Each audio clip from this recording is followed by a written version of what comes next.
Nubia Mendiaran naz, batxilergoko arduradun pedagogikoa, eta bideo motz honetan batxilergoan aurrera eramaten ari garen proiektu eraldatzailea zuekin partekatuko dugu. Dakizuen bezala, Arizmendi ikastolan proiektu eraldatzaile bat martxan jarrita daukagu, abian jarrita daukagu etapa guztietan, eta batxilergoan egin ditugu geure aldaketak ere. Zertarako eraldatu, ezta? Esaten dugu zertarako aldatu behar dugu, hezkuntza sistema, zertarako aldatu behar dugu ikasteko eta irakasteko modua. Batez be gure helburu nagusia dalako pertsona, euskaldun, kooperatibo eta kompetentiak garatzen laguntzia, ez? Horretarako edukiak erabiliko ditugu pertsonaren garapen honetan lagungarri gisa. Ez du esan nahi, edukiak alde batera utziko dugunik, kurrikuluma alde batera utziko dugunik, inondik inora bez, baina bai, geure fokua izango dela pertsonaren garapena. Nola bermatuko dugu, ez? Pertsona eredu hori garatzen laguntzen ari garela Arizmendi ikastolan. Definitu dugu ikastolatik irtetzen dianean, gure ikasleak gurekin bukatzen dutenean, ezaugarri eduki beharko lituzken, benetan munduratuko den pertsona horrek, ezta? Ikasle horrek. Kooperatibo autogestionarioa da bat, barne sendotasuna duena, eta barne sendotasuna izatearekin bat bere burua ondo ezagutzen duena eta gainontzekoekin empatikoa dena, geure bailaran bizitzeko eta geure Euskal Herrian bizitzeko euskalduna den pertsona, eraldatzailea dena eta sortzailea dena, bai uste dugulako guk momentu honetan dauzkagun ikasle hauek izango diela etorkizuna eraldatzeko prestatuta egon beharko liratezkenak, analitiko kritikoak direnak, hau da, jasotzen duten informazio hori ondo analizatzen dakitenak eta kritikotasunez irakurtzen dakitenak, eta azkenik hurbilekoa, empatikoa, inguruan gertatzen dana eta inguruan gertatzen den guzti horrekin empatizatzen dakiena. Eta pertsonaren garapen horretarako zein dan egin dugun gure pedagogia hautua? Konfiantzaren pedagogia, gainontzeko etapetan bezala. Konfiantzaren pedagogia pertsonari bere ibilbidean laguntzia du xede. Bere buruarengan, besteengan eta testu inguruan konfiantza izan dezan. Eta behin pertsona, behin ikaslea konfiantza duenean eta lasai sentitzen denean prest dau bere gaitasunak ahalik eta onduen garatzen hasteko eta logikoki munduan partaide aktibo izateko eta zoriontsu izateko. Baina zegatik eraldatu, ezta? Eta berriro galdetzen dugu, ze aldatu da? Ze aldatu da gizarte honetan, ze aldatu da hezkuntzan, eraldaketa baten beharra sentitzeko. Bi gauza nagusi aldatu dira. Alde batetik beharrak aldatu dira, gizartearen beharrak aldatu dira, eta beste alde batetik nola ikasten den aldatu da. Adibide bezala, ez? Gizartean, azkenengo urtietan, berrikuntza teknologiko ikaragarriak sortu dira. Orduan lehengo izan digun paradigma zaharrak, edo hezkuntza paradigma zaharrak ez dozku balixo gizarte berri honetan. Komentatu duguna, ideiak behar dira, sormena behar da, zergatik, jasotzen dugun informazio guzti hau kritikoki, analitikoki aztertu behar dugulako. Zer gehiago? Esan duguna da, nola ikasten den aldatu dela. Gehiago dakigu neurozientziak pausuak eman ditu aurrera, eta pauso horietan badakigu nola funtzionatzen duen gure garunak ikaskuntza prozesuan. Orduan, badakigu ze garrantzitsua den motivazioa piztea. Ez dela ikasten errepikapenen bitartez, orain arte pentsatu edo iraganean pentsatzen zen bezala, baizik eta eginez askoz gehiago ikasten dela, eta erronka berriak sortzia oso garrantzitsua direla soluzio berriak sortzeko. Orduan, batez be, gizartean bi gauza hauek aldatu dira, ezta? Zeintzuk dian biharrak eta nola ikasten den badakigula zientifikoki. Bizi dugun COVID egoera honekin, inoiz baino gehiago konturatu gara ze garrantzitsua da aldatzea, ze garrantzitsua da berritzea eta ze garrantzitsua da pertsonen garapen horretan oinarritzea gure hezkuntza sistema, ez? Oin 2 urte, COVID egoera aurretik, Xabier Aragai hezkuntzan aditua ezagutu genuen eta bere esaldi bat irakurriko zuet, konturatuko zarielako zelan zuzenean gaur egun daukagun egoerari erantzuten dutzen, ez? Berak dio, tenemos un nuevo entorno, distinto y líquido, que nos lleva a un futuro incierto pero muy distinto. Estos cambios profundos, que en parte ya estamos viendo, se revelarán sobre todo en los próximos 5 o 10 años y afectarán de lleno a la forma como pensamos, vivimos, trabajamos y nos relacionamos. Y por supuesto, afectarán de lleno a la educación. Guk gure hezkuntzaren eraldaketarekin hasi ginean, hau zan oinarrian genuena, bai? Baina gaur egun inoiz baino gehiago ikusten dugu ze garrantzitsua den esan bezala hezkuntza eraldatzea eta pertsonak garatzen laguntzea. Eta batxilergoan, zer egin dugun honetarako, zer egiten gabiltzan honetarako, ez? Batxilergoan egin dugun autopedagogikoa proiektuak erabiltzearena izan da. Proiektuak, proiektuetan oinarritutako ikaskkuntza aktibo bat da, ikasleak erronka edo bete behar batzuen aurrean jartzen ditugu, eta urtean zehar garai desberdinetan proiektu bitarteko ikaskuntzan aritzen dira. Zer ematen dau, proiektu bidezko ikaskuntzak?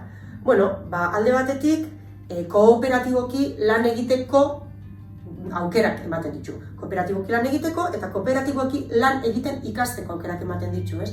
Hori behar dalako etorkizun batian bai. Hori izan beharko dalako etorkizun batian bai unibertsitate askotan eta bai lan munduan beharko dauen ezaugarrietako bat. Proiektu hauek disiplina artekoak dira.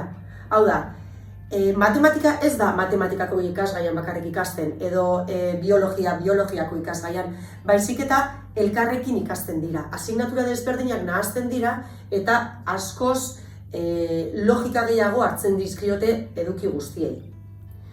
Ikasleak eurak aktiboki egiten dute lan. Ez dira pasiboak klase magistral batian bezala, hau da irakasleak hitz egin eta beraiek entzun, baizik eta erronka batzuk eta egoera batzutan jartzen ditugu ikasle honek eta horri aurre egin beharko diote beraien lanaren bitartez. Bai saiatzen garena, beste gauza garrantzitsu bat bai bada, proiektu honek esanguratsuak izatea, eta esanguratsuak izateko egoera errealetan oinarritu egon behar dira. Hau da, adibide bezala, badago proiektu bat nun krema bat asmatu beharko duten, eta krema hori laborategian egingo duten, baina Asoziazio kontra el Kanzerrekoekin batera ere lan egingo dute eguzkiaren zaintza kanpaina bat aurrera eramanaz. Eta guzti honek zer egin da, guzti honek aldaketa pilo bat ekarri dozku, ikaskuntzan, eta ikusten duzuen bezala, badakizu espazioak eraldatu behar izan ditugula, lan egiteko moduak bebai, espazioak metodologiaren zerbitzura jarri ditugu. Espazioak diseinatu aurretik, ikasleei galdera batzuk egin genizkien, eta izen zen, zer beharko genuke ondo sentitzeko, lasai sentitzeko, ondo lan egiteko, ezta? Eta zer beharko genuke beste modu batean lan egiteko. Taldeka lan egiteko, modu aktiboan lan egiteko, eta behin galdera horien erantzuna jaso genuenean, espazioak eraldatu genituen. Espazioak mota desberdinetakoak dira, talde handitarako aukera emoten dau, talde txikitarako edo inkluso banaka lan egiteko aukera bemoten da. Aldatu behar izan dugun beste gauza bat antolamendua izan da. Antolatzeko modua, taldeak egiteko modua, ordutegia. Ez digu balio ordu beteko saioak ez dizkigute balio proiektuka lan egiteko. Behin hasi orduko saioa bukatu da. Orduan hori be aldatu behar izan dugu. Eta proiektuka ari garen momentu horietan franja guztiak hartzen ditugu. Goizeko 8:00 atzaldeko 3:00 arteko franja hartzen dugu modu honetan lan egiteko. Zer gehiago? Materiala. Testu liburuek eskaintzen ziguten material hori ez da egokia modu honetan lan egiteko. Orduan, Arizmendi ikastolan, batxilergoan, material digital propioa sortu dugu. Ikasleek beraien material guztia ordenagailu plataforma batean daukate eta IKTak erabiltzen dituzte, Google Tresnak, Exten plataforma, gainontzeko programak erabiltzen dituzte, modu honetan lan egin ahal izateko.